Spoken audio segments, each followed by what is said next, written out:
The journey of Jonathan Harker began in the burgeoning heat of early May, as the young solicitor moved from the familiar ordered streets of London toward the wilder, more superstitious reaches of the East. He travelled with the purpose of finalising a land acquisition for a Transylvanian nobleman, one Count Dracula, who sought to establish a residence in the heart of England. As the train steamed through the plains of Hungary and into the rugged Carpathian mountains, Harker observed a shift in the very atmosphere. The landscape grew more jagged, the forests more impenetrable, and the people more prone to crossing themselves at the mere mention of his destination. At the Golden Crone Hotel in Bistritz, the landlord's wife, her face etched with a terror she could not fully articulate, implored him to delay his journey, warning him of St. George's Day, a night when the powers of darkness were said to hold absolute sway. Despite his modern rational skepticism, Harker felt a chill of apprehension when she pressed a crucifix into his hand, a gesture of desperate piety that seemed out of place in the 19th century. The final leg of his journey was undertaken in a carriage driven by a tall, enigmatic man whose eyes seemed to glow with a hidden red fire. This driver possessed a strength that was both unnatural and effortless, and as they ascended the Borgo Pass, the carriage was frequently beset by the howling of wolves. On several occasions, the driver stepped from the vehicle to investigate flickers of blue flame that danced upon the dark hillsides, and at his mere gesture the predatory wolves fell silent and retreated. When the carriage finally passed through the massive iron-bound oak doors of Castle Dracula, Harker found himself in a place that seemed to exist outside the flow of time. The Count himself, a tall old man, clean-shaven, save for a long white moustache and clad in black from head to foot, welcomed him with a grip that was cold as ice and strong as a steel vice. His face was a strong, thin aquiline, with a high bridge of the nose and peculiarly arched nostrils. His eyebrows were very massive, almost meeting over the nose, and his mouth, so far as could be seen under the heavy moustache, was fixed and rather cruel-looking, with peculiarly sharp white teeth that protruded over the lips. In the days that followed, Harker became a prisoner in all but name. Though the Count was a gracious host, engaging in long scholarly conversations about English life and law, he never appeared during the daylight hours, and the castle was devoid of servants. Harker's unease deepened as he realized there were no mirrors in the vast crumbling fortress, and that the Count cast no shadow. One afternoon, while shaving, Harker was startled by the Count appearing behind him. Because the Count's image did not appear in the glass, Harker cut himself. The sight of the trickling blood caused the Count's eyes to blaze with a demonic fury, and he made a grab for Harker's throat, only to recoil when his hand brushed the crucifix the innkeeper's wife had given him. The isolation of the castle began to weigh upon Harker's mind. He discovered that all the outer doors were locked, and that the windows overlooked dizzying precipices. His terror reached a zenith when he witnessed the Count crawling down the castle walls face down, like a giant lizard, moving with a sure-footedness that defied human anatomy. One night, ignoring the Count's warning to sleep only in his own quarters, Harker ventured into a forbidden wing of the castle and fell into a heavy slumber. He was awakened by 3 beautiful spectral women with voluptuous red lips and sharp white teeth. They moved toward him with a languid, predatory grace, and just as the fairest of them prepared to fasten her teeth upon his throat, the Count intervened in a paroxysm of rage. He claimed Harker for himself, promising the women they could have him once his business was concluded. To appease their hunger, the Count offered them a bag that writhed with the form of a stolen child. Horrified and desperate, Harker realized that he was being kept alive, only to facilitate the Count's move to London. He eventually discovered the Count's resting place, a stone chapel filled with boxes of earth, where the nobleman lay in a death-like trance, his eyes open and fixed, his face bloated with fresh blood. Realizing that his life was forfeit, Harker made a perilous attempt to scale the castle walls and escape into the wilderness, leaving his fate uncertain. While Harker struggled for survival in the Carpathians, the narrative shifted to the coastal town of Whitby in England, where Mina Murray, Harker's fiancée, waited for news of his return. She was staying with her dear friend, Lucy Westenra, a vivacious and beautiful young woman who had recently received 3 marriage proposals in a single day. The suitors were Arthur Homewood, the son of Lord Godalming, Quincy Morris, a courageous American explorer, and Dr. John Seward, the superintendent of a nearby lunatic asylum. Lucy accepted Arthur, but the joy of the engagement was soon overshadowed by a series of strange occurrences. A violent and supernatural storm struck Whitby, bringing with it a Russian schooner, the Demeter, which ran aground with no living soul on board, save for a large, fierce dog that vanished into the woods. The captain's log revealed a harrowing tale of a crew disappearing one by one, haunted by a tall, thin man who moved unseen through the ship. Shortly after the ship's arrival, Lucy began to sleepwalk, drawn by an irresistible force toward the East Cliff Cemetery. One night, Mina found her there, slumped over a seat in the moonlight, with a dark, hooded figure bending over her. When Mina approached, the figure vanished, but she noticed 2 tiny red pinpricks on Lucy's neck. In the weeks that followed, Lucy's health began to decline with alarming rapidity.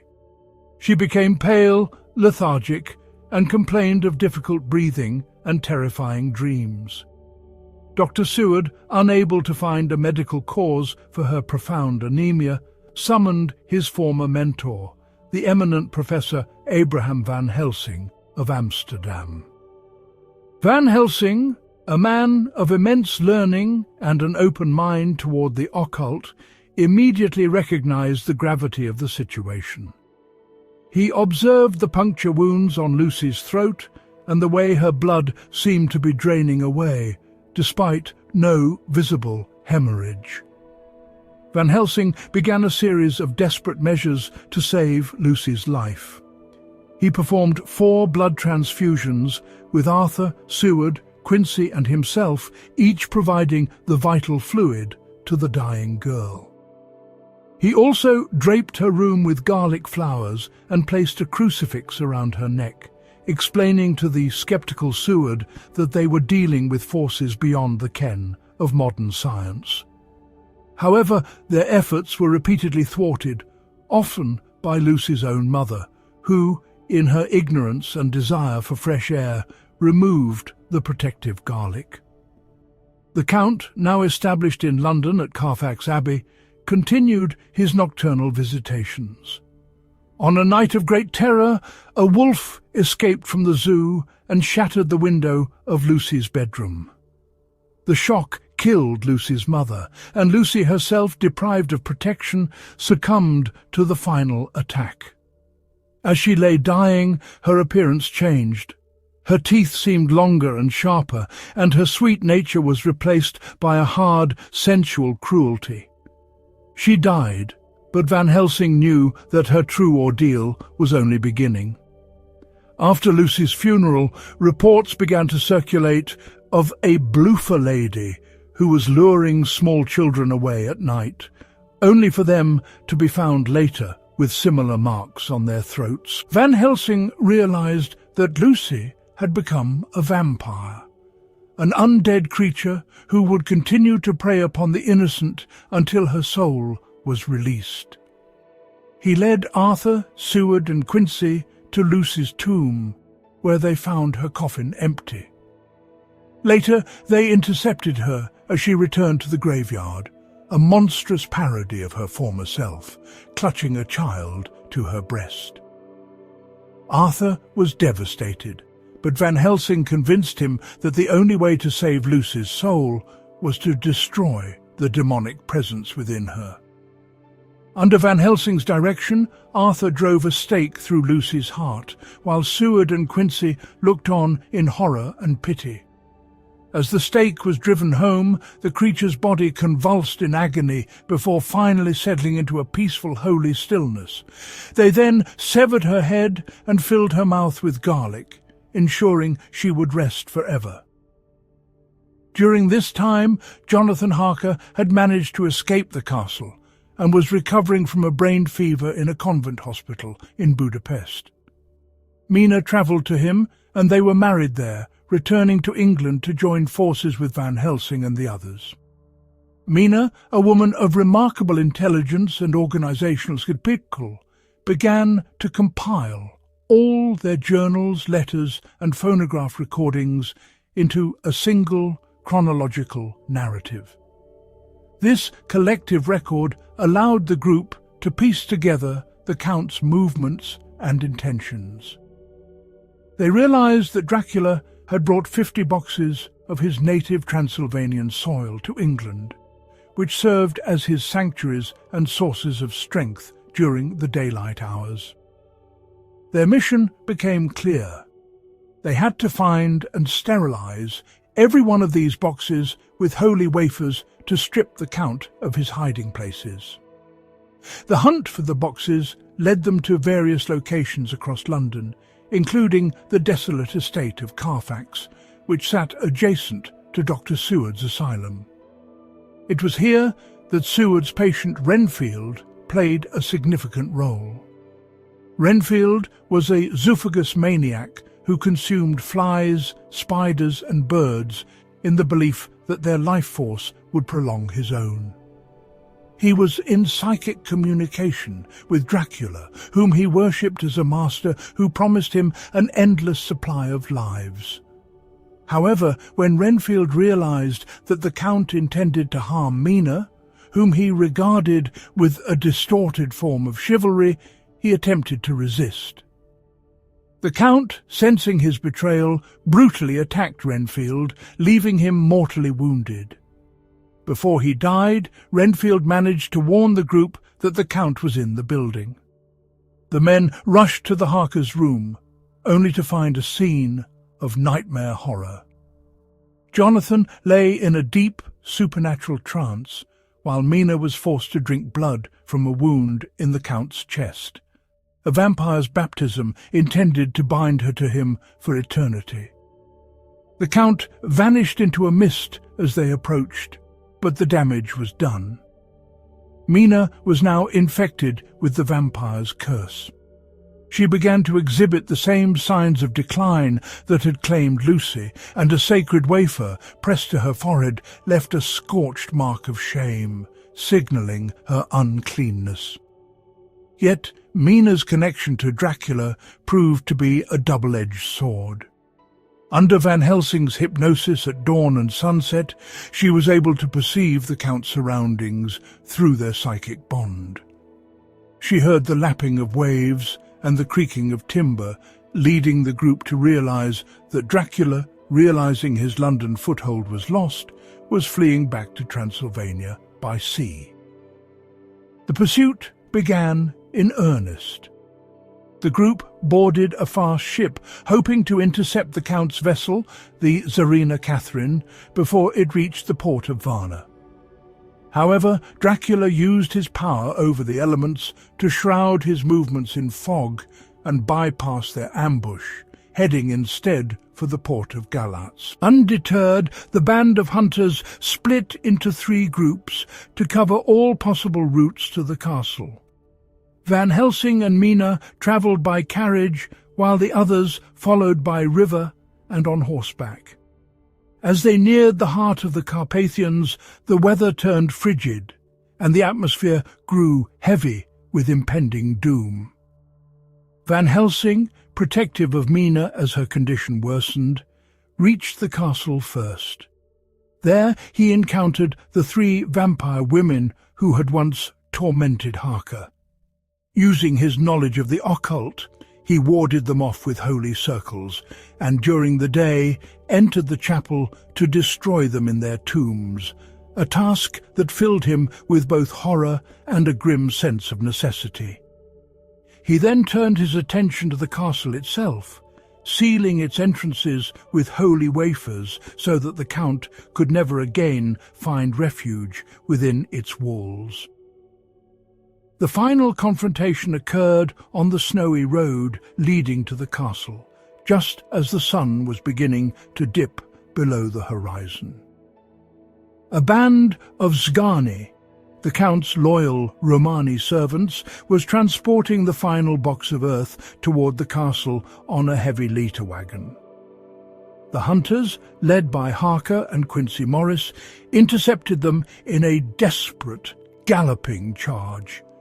A fierce battle ensued, with the Sgani fighting desperately to protect their master. Harker, fueled by a righteous fury, managed to climb onto the wagon and pry open the lid of the box. Inside lay Dracula, his face youthful and triumphant as he felt the approaching sunset that would restore his full power. However, the hunters were faster.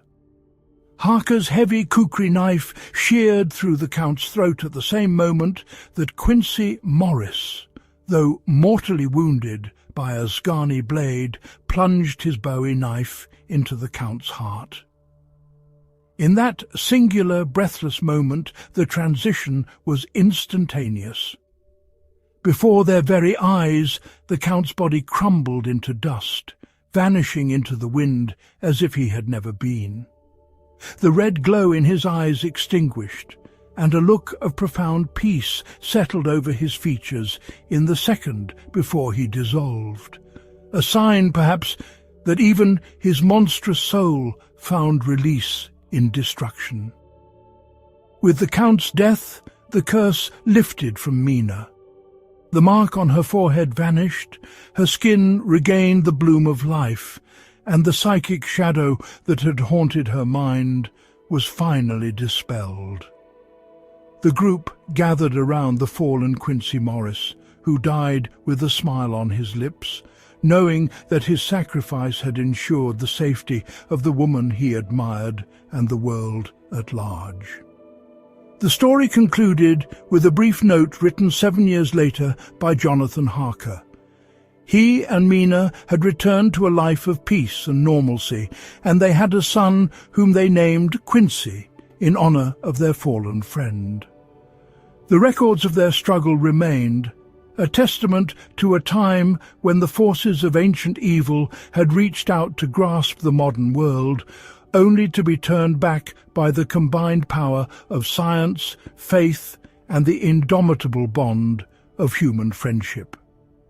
The castle of Dracula still stood, a lonely ruin amidst the mountain peaks, but its master was gone, and the darkness that had once emanated from its walls was finally and irrevocably extinguished.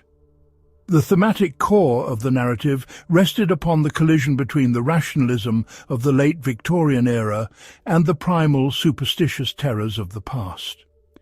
Dr. Seward, with his phonograph and his clinical observations of madness, and Jonathan Harker, with his shorthand and his belief in the legalities of contract, represented a world that believed it had outgrown the need for legends. Yet they were forced to confront a creature that defied every law of biology and physics. It was only through the intervention of Van Helsing, who bridged the gap between the laboratory and the library of ancient lore, that they were able to survive. The vampire was not merely a physical predator, but a spiritual parasite, a king vampire who sought to colonize the modern world just as he had once conquered the battlefields of the Middle Ages. The character of Dracula himself remained largely an enigma, seen primarily through the eyes of those he terrorized. He was a creature of immense will and ancient pedigree, a voivode who had fought the Turks and survived for centuries by stealing the life of others.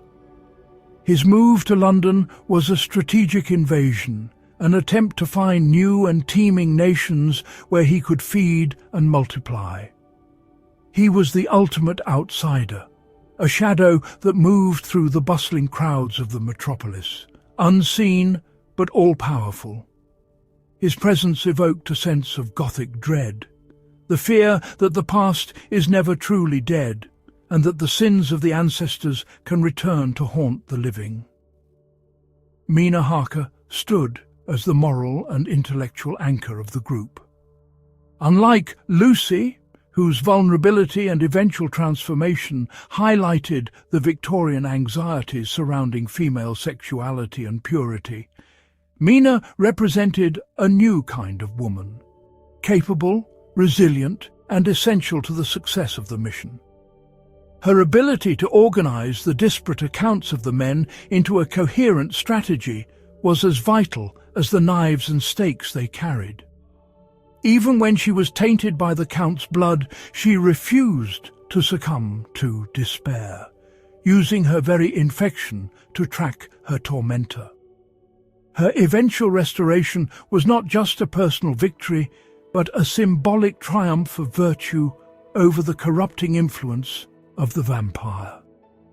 The secondary characters, Arthur Holmwood, John Seward, and Quincy Morris, provided the physical and emotional support necessary for the crusade.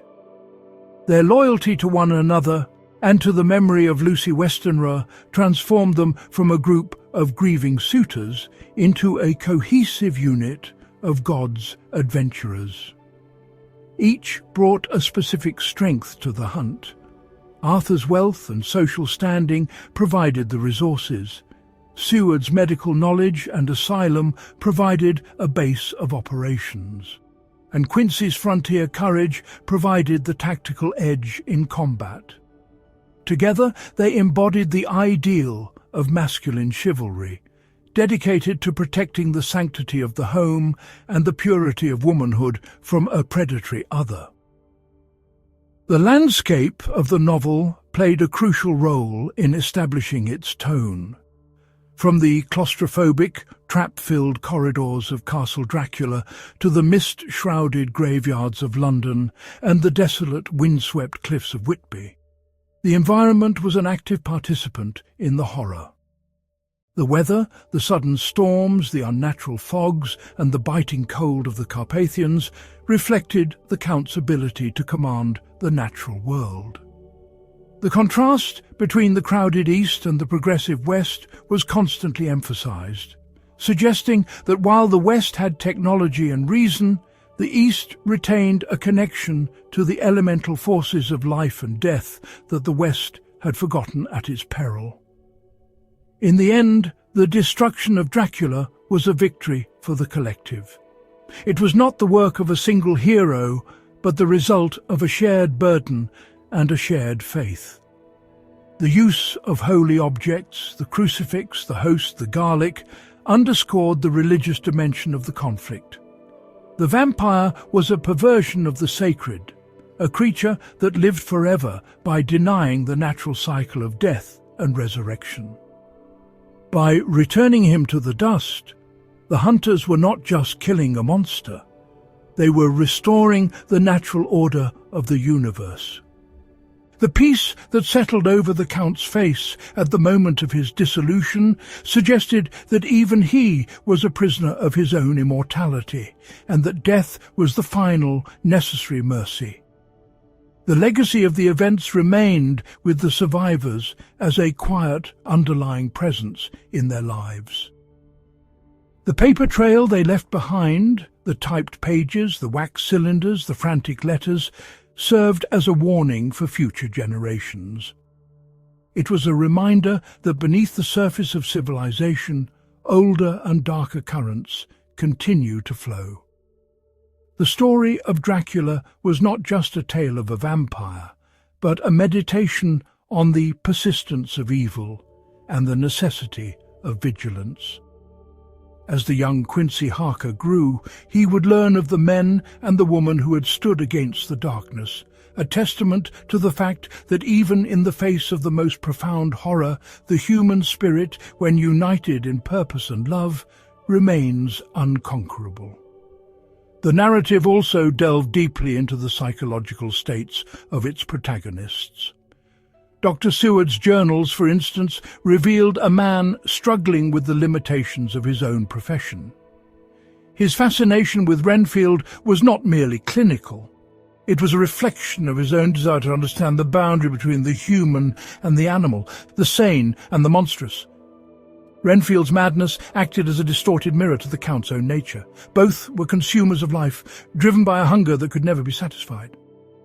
The tragedy of Renfield lay in his fleeting moments of lucidity, where he recognized the horror of his master but found himself too weak to fully break the chains of his obsession. The transformation of Lucy Westenra served as the story's most poignant exploration of loss. Her descent from a sweet girl into a nightmare of lust and fury was a source of profound trauma for the men who loved her. It forced them to confront the reality that the person they knew was gone, replaced by a vessel for the Count's malice. The act of staking her was described not as an execution, but as a holy duty, a work of mercy that allowed her true self to return. This theme of the two deaths, the death of the body and the death of the soul, was central to Van Helsing's philosophy.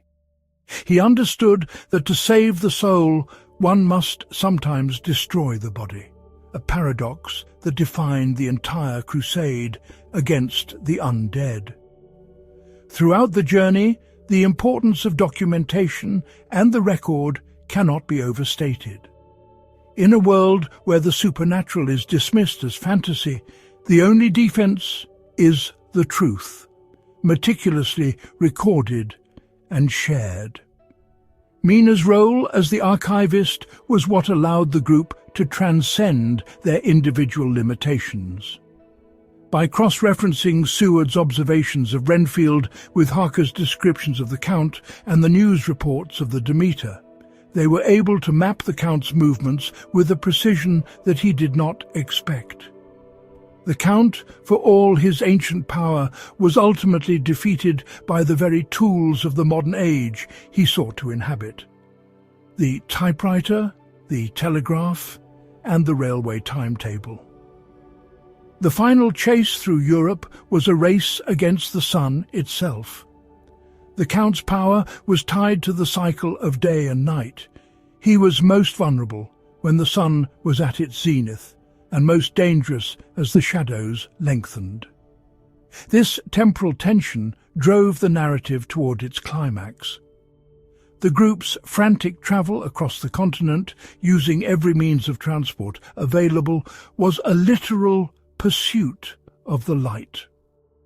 They had to reach the castle before the Count could retreat into its shadows, for if he once regained his stronghold, he might remain there for centuries, emerging again only when the world had forgotten how to fight him. The death of Quincy Morris provided the final somber note to the victory. As the only American in the group, he represented a different kind of energy, the rugged, adventurous spirit of the New World. His death served as a reminder that the battle against evil requires real sacrifice.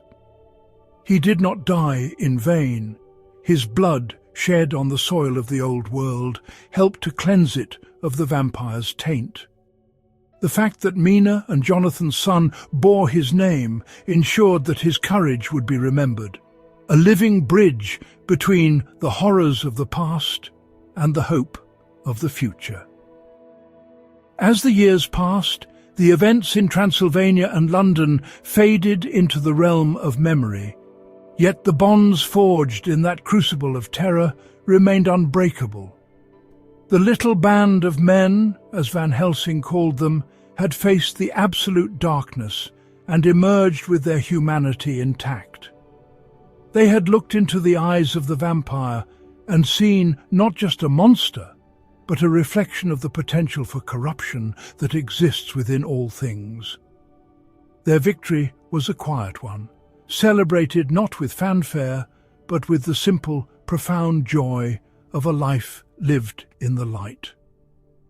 The story of Dracula, therefore, ended not with a scream, but with the peaceful breath of a child, a symbol of the enduring power of life over the stagnant, hollow promise of the undead. The meticulous nature of the Count's planning was also a subject of great fascination for the group. He had not merely stumbled into England, he had studied its maps, its laws, and its customs for years. He had amassed a fortune in ancient gold to fund his invasion and had manipulated legal systems to acquire property. This intellectual threat made him far more dangerous than a mere beast. He was a predator with the mind of a general. Van Helsing often remarked on the Count's child brain, a term he used to describe the vampire's initial clumsy attempts to adapt to a new environment. However, he warned that as the Count learned and grew, his power would become absolute. The hunt was, in many ways, an attempt to stop a monster before it could fully evolve into a god of the modern age. The role of the landscape in the final chapters shifted from the urban sprawl of London back to the primal wilderness. The journey up the river and through the mountains was a descent back into a world where the old rules applied. The hunters found themselves in a land where the peasantry still whispered of Vrolok and Nosferatu, and where the thin veil between the living and the dead seemed to shimmer in the cold mountain air. This return to the source was necessary for the Count's destruction. He had to be defeated on his own ground, in the shadow of the castle that had birthed his legend. Only by confronting the evil at its root could they ensure it would never bloom again. The final image of the novel, the crumbling of the Count into dust, was a powerful metaphor for the fragility of evil when confronted by the light of truth and sacrifice. For all his strength, for all his centuries of life, Dracula was ultimately a creature of shadow. When the knives struck and the sun set, he did not leave a corpse. He left nothing. He was a void, a hunger that had finally been filled with the only thing it truly deserved: oblivion. The silence that followed his disappearance was the silence of a world finally at rest, a world where the nightmare had ended and the dawn had finally, truly come to stay. In the end, the summary of this great struggle is a summary of the human condition itself. It is a story of how we face the things that go bump in the night, not with individual bravado, but with a collective strength. It is a story of how science and faith, often at odds, can join hands to defend the innocent. And most of all, it is a story of how love, the love of a husband for his wife, the love of friends for one another, and the love of humanity for the light, is the only weapon that can truly pierce the heart of the vampire. The records remain, the memories endure, and the name of Dracula is now a warning rather than a threat, a shadow in the pages of history that serves to make the light of the present shine all the more brightly. The narrative's conclusion leaves the reader with a sense of profound resolution.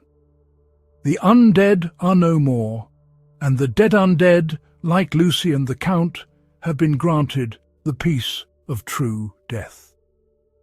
The world of the 20th century, which was just beginning as the story ended, would have its own horrors, but the specific ancient darkness of the vampire had been driven back into the mists of legend. The Harkers' home, filled with the laughter of their son and the visits of their dear friends Seward and Godalming, became a sanctuary of the very domestic peace that Dracula had sought to destroy. The story of the Count was over, but the story of those who defeated him continued, a testament to the enduring power of the human spirit to overcome the most formidable of adversaries. The final reflections of the group, as recorded by Jonathan, emphasize that the most important part of their journey was not the horror they witnessed, but the character they displayed. They had been tested in the most extreme fashion and had not been found wanting. The mark of the vampire had been a test for Mina, and her triumph over it was a triumph for all of them. As they looked back on the trail of blood that led from the Carpathians to London and back again, they did so with a sense of solemnity and gratitude. They had walked through the valley of the shadow of death and had feared no evil, for they were together, and their cause was just. The memory of Quincy Morris remained a gallant light in their lives, a reminder that the greatest love is to lay down one's life for one's friends. And so the book of Dracula was closed, leaving behind a world that was a little safer, a little brighter, and infinitely more aware of the precious nature of the life that the vampire had so desperately craved.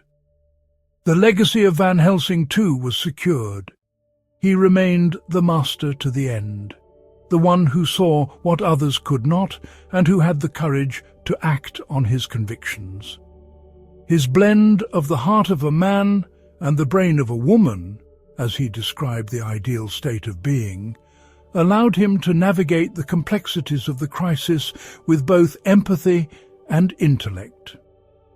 He taught the younger generation that to be truly modern is not to reject the past, but to understand it, to respect its power, and to know how to defeat its demons. His presence in the Harker household in the years that followed was a source of wisdom and comfort, a living link to the great battle they had fought and won. The story of Dracula is, in the final analysis, a journey from darkness into light. It begins with a lone man travelling into the heart of a nightmare and ends with a family standing in the sun. It is a narrative of redemption, not for the monster, but for the world he tried to claim. The blood is the life, the Count had said, but the hunters proved that there is a life beyond the blood, a life of the soul, of the mind, and of the heart, that no vampire can ever truly touch. And it is that life which ultimately prevails, leaving the shadows of the Carpathians far behind as the world moves forward into a new and hopeful age.